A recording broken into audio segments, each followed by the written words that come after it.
సుందర శ్రీకాకుళం స్థాపన కూటమి ప్రభుత్వ ప్రథమ కర్తవ్యమని రాష్ట్ర వ్యవసాయ శాఖ మంత్రి కింజరాపు అచ్చెన్నాయుడు అన్నారు.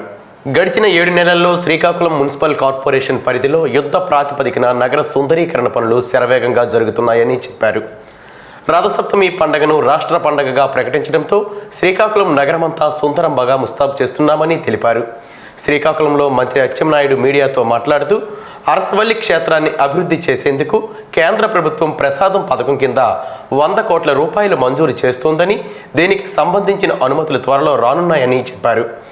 రాష్ట్రంలో శ్రీకాకుళం జిల్లా కేంద్రాన్ని మోడల్ సిటీగా తయారు చేస్తున్నామని అన్నారు. శ్రీకాకుళం జిల్లా కేంద్రం నుండి ఆమ్దాలవలసకు వెళ్లే ప్రధాన రహదారి పనులు నెల రోజుల్లో పూర్తి చేస్తామని అన్నారు.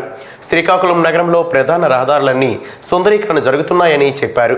అభివృద్ధిని చూసి ఓర్వలేక కొన్ని దుష్టశక్తులు ప్రవేశించకుండా చూసే బాధ్యత అందరిపై ఉందని అన్నారు. అంతకన్నా ముందు శ్రీకాకుళం నగరంలో సుందరీకరణలో భాగంగా జరుగుతున్న ప్రధాన రహదారుల పనులు పరిశీలించారు. ఈ పర్యటనలో శ్రీకాకుళం జిల్లా collector Swapnil Dinakar Putkar, SP KV Maheshwar Reddy, MLA Gondu Shankar తదితరులు ఉన్నారు. శ్రీకాకుళం పట్టణాన్ని సుందరీకరణ చేయాలని చెప్పి ఒక ప్రణాళిక వేసుకున్నాం. అందులో అరసవెల్లి సూర్యనారాయణ స్వామి ఏదైతే రథసప్తమి రోజు వేడుకలు జరుగుతాయో ఈ వేడుకలు అత్యంత వైభవంగా జరపాలని నిర్ణయం చేసుకొని గత 1 మంత్గా కార్యక్రమాలన్నీ కూడా ప్రారంభించాం. అందులో భాగంగా మీకు కూడా తెలుసు, పాలకొండ రోడ్ నేను మంత్రిగా బాధ్యతలు తీసుకున్న తర్వాత ఆ రోడ్డు మీద వస్తే చాలా బాధ కలిగింది.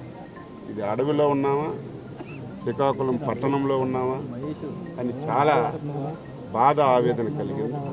ఎందుకంటే ఆ రోజు అవగాహన లేక తెలియకో ఆ రోజు సెంట్రల్ ప్లాంటేషన్ చేసి మొత్తం పట్టణం అందాన్ని కూడా పూర్తిగా తీసేశారు.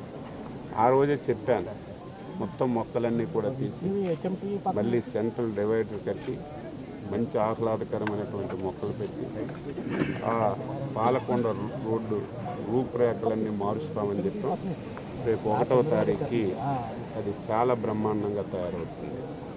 దాంతోపాటుగా ఏవైతే 7 రోడ్ల జంక్షన్ కానీ, అటు సూర్యమహల్ జంక్షన్ కానీ, రామలక్ష్మణ జంక్షన్ కానీ, పొట్టి శ్రీరాముల జంక్షన్ కానీ, ముఖ్యంగా మన అరసవెల్లి టెంపుల్కి వచ్చినటువంటి మిల్లు జంక్షన్ కానీ, ఈ 5-6 జంక్షన్లు బ్యూటిఫికేషన్ చేయాలని ఒక ప్రణాళికాబద్ధంగా నిర్ణయం తీసుకున్నాం.